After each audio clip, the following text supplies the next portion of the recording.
दोस्तों, ये एक कहानी है 3 साधुओं और एक विधवा औरत की, जो एक अंधेरे में डूबी हुई थी। ये बात बहुत पुरानी है। एक गांव था जिसका नाम था अमन नगर। ये गांव पहाड़ों और घने जंगलों से घिरा हुआ था।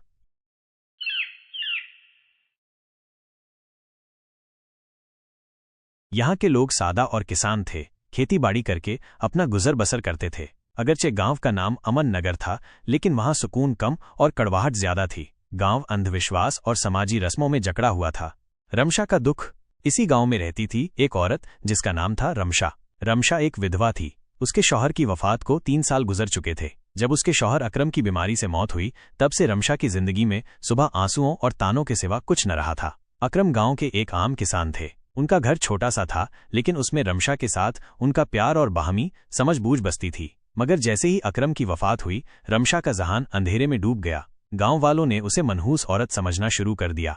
गांव की औरतें उसके साथ उठने बैठने से कतराती, मर्द उसे तानों और तौहीन से नवाजते। बच्चों को कहा जाता कि रमशा के घर के करीब भी न जाएं। हर सुबह जब रमशा गांव के कुएं पर पानी भरने जाती, तो औरतें आपस में सरगोशियां करती, देखो ये मनहूस आ गई, जिसके पांव जहां पड़ते हैं वहां कुछ न कुछ बुरा होता है। रमशा ने कई बार इन तानों को नजरअंदाज करने की कोशिश की, मगर इनकी बातों के कांटे उसके दिल को छेदते रहे। रातें उसके लिए और भी कठिन थीं, जब पूरा गांव गहरी नींद में सोता। रमशा अपने आंगन में बैठकर आसमान की तरफ देखती। चांद की चांदनी उसकी आंखों में आंसू भर देती। वो अक्सर अपने शौहर की तस्वीर के सामने दिया जलाकर रोती और खुदा से पूछती, आखिर मैंने कौन सा गुनाह किया कि मेरी जिंदगी इस तरह जहन्नुम बन गई। कई बार उसने गांव छोड़कर जाने का सोचा, मगर कहाँ जाती। उसके माँ बाप बहुत पहले फौत हो चुके थे। भाई बहनों ने उसके विधवा होते ही मुंह फेर लिया था। 3 साधुओं का आगमन। एक दिन जब रमशा अपनी टूटी फूटी झोपड़ी के बाहर बैठी थी, उसने देखा कि गांव के बाहर वाले रास्ते पर 3 साधु आ रहे हैं। वो सफेद दाढ़ी वाले भगवा कपड़े पहने हुए थे। उनके चेहरों पर तेज था, मगर आंखों में एक अजीब सा राज झलकता था। गांव वालों ने साधुओं को देखते ही उनके गिर्द घेरे बना लिया। सबने उनके पांव छुए और आशीर्वाद मांगा। गांव के मुख्तार ने साधुओं से इल्तजा की, महाराज, बराहे कर्म हमारे गांव में कुछ दिन ठहरिए, हमें आपका आशीर्वाद चाहिए। साधुओं ने गांव में रहने की हामी भर दी, लेकिन फिर उनकी नजर रमशा पर पड़ी। उनमें से सबसे बुजुर्ग साधु ने रमशा को देखते ही कहा, यह औरत दुखों से घिरी है, मगर इसके मुकद्दर में कुछ मुनफरीद लिखा है। गांव वाले ये सुनकर हैरान हो गए। उनको यकीन नहीं आया कि वही रमशा जिसको वो मनहूस समझते थे, उसके मुकद्दर में कुछ खास हो सकता है। रमशा खुद भी हैरत में थी। उसके दिल में सवाल उठे, ये साधु कौन है और मेरे मुकद्दर के बारे में ऐसा क्यों कह रहे हैं। तीनों साधु गांव के बीचों बीच एक पुराने मंदिर में ठहरे, जिसको वाह गुरु मंदिर कहते थे। ये मंदिर बरसों से वीरान पड़ा था, मगर साधुओं के आने से वहां रौनक लौट आई। गांव वाले रोजाना वहां उन्हें देखने और उनके वाज सुनने जाते। रमशा भी मंदिर के बाहर खड़ी होकर साधुओं की बातें सुनती, लेकिन गांव वाले उसे अंदर जाने न देते। एक दिन जब सब वाज सुन रहे थे, सबसे बुजुर्ग साधु ने कहा, हर शख्स की जिंदगी में दुख आते हैं, लेकिन वही शख्स अपना मुकद्दर बदल सकता है जो अपने अंदर छुपे राज को पहचान ले। रमशा को यह सुनकर अजीब सा लगा। वो सोचने लगी, क्या मैं अपने दुख दूर कर सकती हूँ? क्या मैं अपना मुकद्दर बदल सकती हूँ? साधु कौन थे? खौफ पर फतह। पहला इम्तिहान। सुबह सवेरे रमशा जंगल के पास बरगद के दरख्त के नीचे पहुंच गई। तीनों साधु वहां खड़े थे। वो गहरे मुराकबे में डूबे हुए थे। उनके इर्द गिर्द एक अजीब सी खामोशी छाई थी। रमशा ने हाथ जोड़कर सलाम किया और कहा, मैं आ गई हूं महाराज, अब मुझे बताइए मेरा इम्तिहान क्या है। विद्यानंद ने आंखें खोली और बोले, बेटी, ये दुनिया एक भरम है। जो इसे समझ लेता है वही अपना मुकद्दर बदल सकता है, लेकिन उससे पहले कि हम तुम्हें इल्म दें, तुम्हें अपना इम्तिहान देना होगा। अमलनंद ने कहा, हम तुम्हें इस जंगल में छोड़ रहे हैं। तुम्हें रात भर अकेले यहाँ रहना होगा। यह जंगल राजों से भरा है। यहाँ जंगली जानवर भी हैं और गैर मरई कौतें भी। लेकिन अगर तुमने अपना खौफ छोड़ दिया तो तुम पहला इम्तिहान पास कर जाओगी। रमशा को यह सुनकर सदमा लगा। रात भर अकेले जंगल में? वो डर गई, लेकिन उसने अपने अंदर हिम्मत जमा की और कहा, मैं तैयार हूँ। तीनों साधु मुस्कुराए और बोले, हम कल सुबह सूरज निकलने के बाद यहाँ आएंगे, तब तक तुम्हें अकेले रहना होगा। इतना कहकर तीनों साधु जंगल के दूसरे किनारे की तरफ चले गए और रमशा अकेली रह गई। शाम ढलते ही जंगल में अंधेरा छाने लगा। चारों तरफ अजीब सी आवाजें आने लगीं। दूर किसी दरख्त पर उल्लू बोल रहा था। झाड़ियों से सरसराहट की आवाजें आ रही थीं। रमशा ने अपने दिल को सहारा दिया और एक दरख्त के नीचे बैठ गई। लेकिन जैसे जैसे रात गहरी होती गई, खौफ बढ़ता गया। अचानक उसे लगा कि कोई साए उसकी तरफ बढ़ रहे हैं। उसका दिल जोर जोर से धड़कने लगा। क्या ये कोई जंगली जानवर है या कोई भूत? लेकिन तभी उसे साधुओं की बात याद आई, अगर तुमने अपना खौफ छोड़ दिया तो तुम पहला इम्तिहान पास कर जाओगी। सुबह की पहली किरण और कामयाबी। जैसे ही सूरज की पहली किरण जंगल में पड़ी, रमशा ने राहत की सांस ली। थोड़ी देर बाद तीनों साधु वहां पहुंचे और देखा कि रमशा मुस्कुरा रही है। विद्यानंद बोले, बेटी, तुमने अपना पहला इम्तिहान पास कर लिया। तुमने खौफ को जीत लिया, अब तुम्हारी जिंदगी में बड़ी तब्दीली आने वाली है। रमशा की आंखों में उम्मीद की चमक थी। वो समझ गई थी कि खौफ सिर्फ हमारे दिल में होता है और जब हम उसका मुकाबला करते हैं तो वो खुद ही खत्म हो जाता है। रमशा की पहली जीत। जंगल में खौफ से भरी रात गुजारने के बाद रमशा की आंखों में अब डर की जगह खुद एतमादी थी। जब सूरज की पहली किरण जंगल की शाखों से छनकर उसके चेहरे पर पड़ी तो उसने महसूस किया कि वो पहले से कहीं ज्यादा पुरसुकून और मजबूत हो चुकी है। तीनों साधु मुस्कुरा रहे थे। विद्यानंद बोले, बेटी तुमने पहला इम्तिहान पास कर लिया, अब तुम दूसरे इम्तिहान के लिए तैयार हो। रमशा ने आजिज़ी से सर झुकाया और कहा, मैं तैयार हूं महाराज।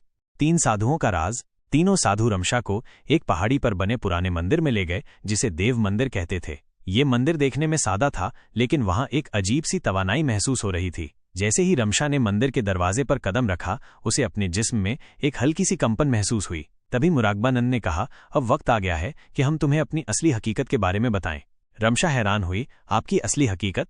विद्यानंद ने अपनी आंखें बंद की और अचानक उनके जिस्म से एक तेज रोशनी निकलने लगी। इसी तरह अमल नंद और मुराकबानंद भी रोशनी से जगमगाने लगे। कुछ ही लम्हों में उनके सामने आम इंसानों की बजाय 3 देवी सूरतें खड़ी थीं। वह देवता थे। रमशा हैरत से देखती रह गई। वह कुछ बोल न सकी। अमल नंद बोले, हम आम साधु नहीं हैं बेटी, हम तीनों ब्रह्मा, विष्णु और महेश के अवतार हैं और इस जमीन पर खास मकासद के लिए आए हैं।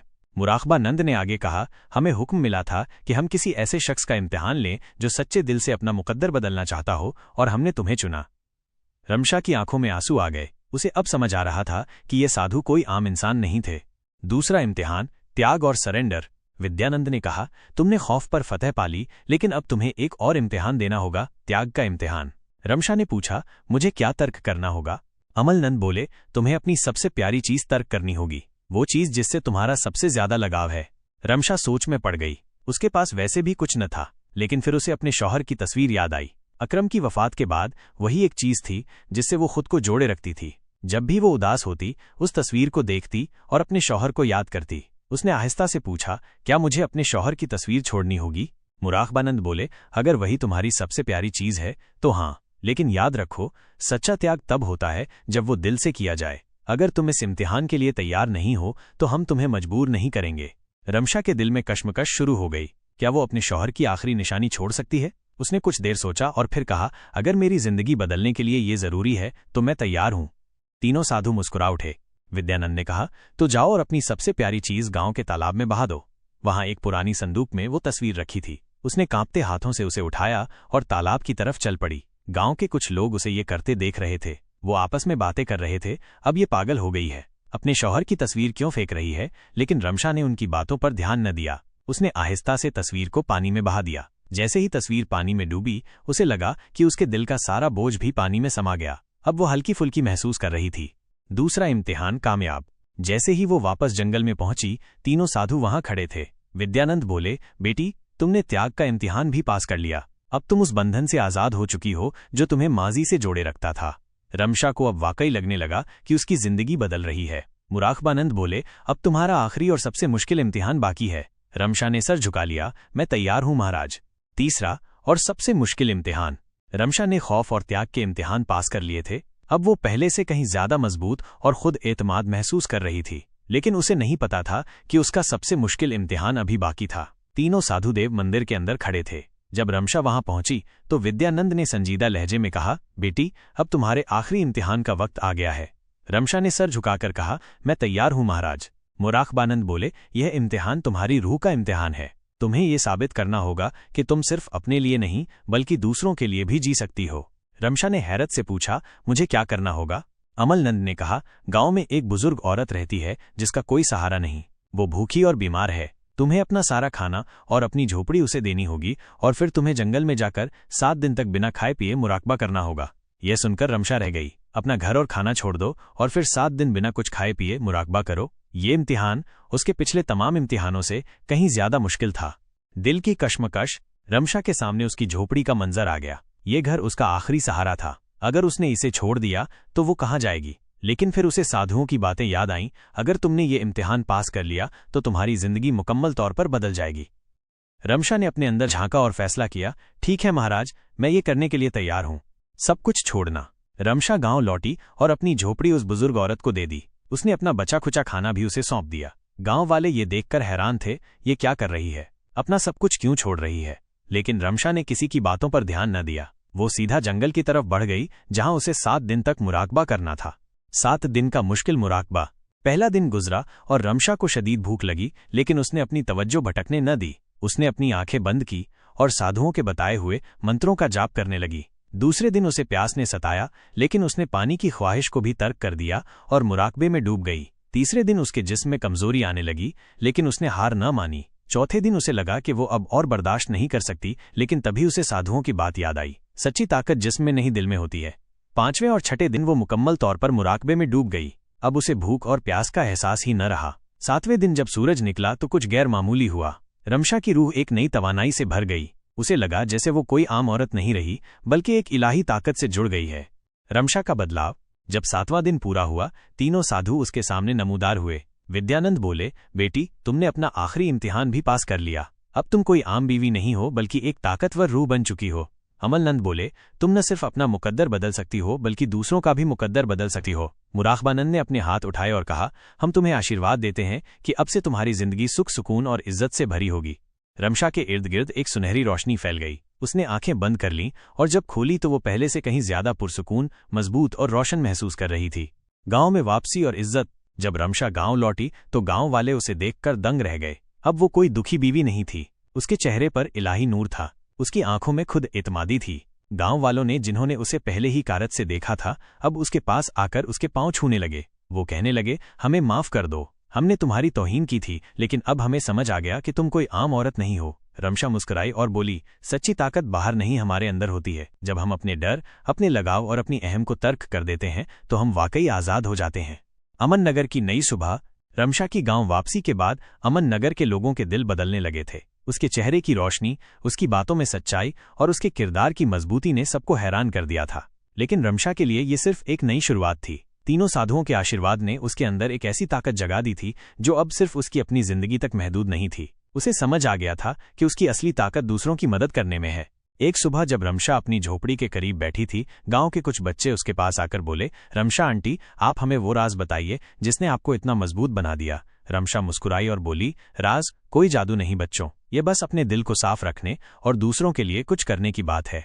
बच्चों की मासूम आंखों ने रमशा के दिल को छू लिया। उसने फैसला किया कि वो गांव के बच्चों को अपने तजुर्बों से कुछ सिखाएगी। रमशा ने वहां गुरु मंदिर के पास एक छोटा सा मदरसा शुरू किया। ये मदरसा कोई रस्मी स्कूल नहीं था, बल्कि एक ऐसी जगह थी जहां वो बच्चों को जिंदगी के सबक सिखाती। वो उन्हें बताती कि डर को कैसे हराया जाता है, अपने दिल के बंधनों को कैसे तोड़ा जाता है और दूसरों की मदद करके अपनी रूह को कैसे पाक किया जाता है।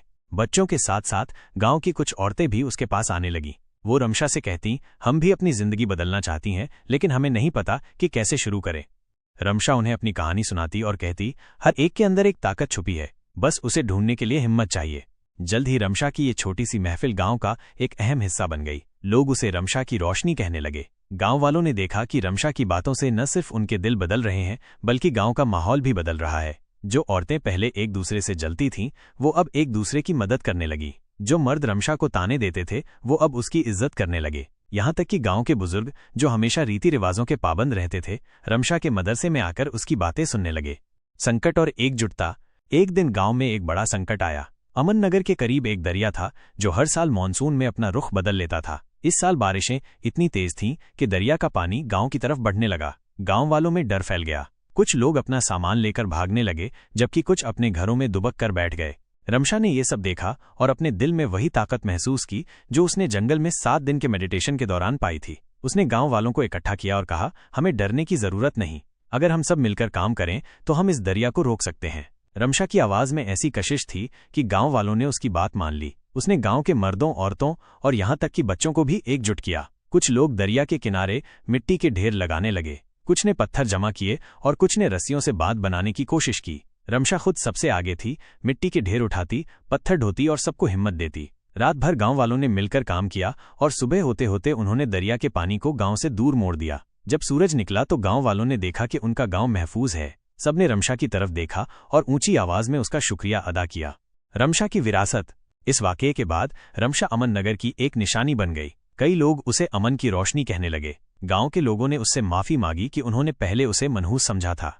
रमशा हंसते हुए बोली, माफी की जरूरत नहीं। हरेक की जिंदगी में एक वक्त आता है जब वो अपनी गलती समझ लेता है। अहम यह है कि हम अब एक दूसरे के साथ हैं।